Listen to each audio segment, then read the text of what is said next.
কখনো ভেবেছেন সন্তান হয়ে কিভাবে মা বাবার সাথে বেয়াদবি করে? ও তো জানে আমার মার পেটে আমি ছিলাম, তারপরও কেন মার সাথে চিল্লায় কথা বলতে সন্তানের বুক কাঁপে না কেন? কিসের অভাব?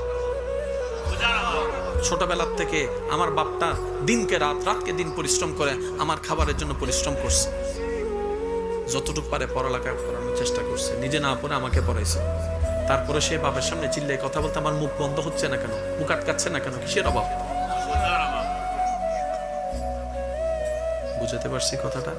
তা আমাদের কাজ করতে হবে জানার পাশাপাশি বুঝার সেক্টরে, জানার পাশাপাশি। এবার জানাটা পাওয়া যায় কোথায়? কলেজে, মাদ্রাসায়। আর বুঝাটা পাওয়া যায় ওয়াকুনু মা'আস সাদিকিন, আল্লাহ ওয়ালাদের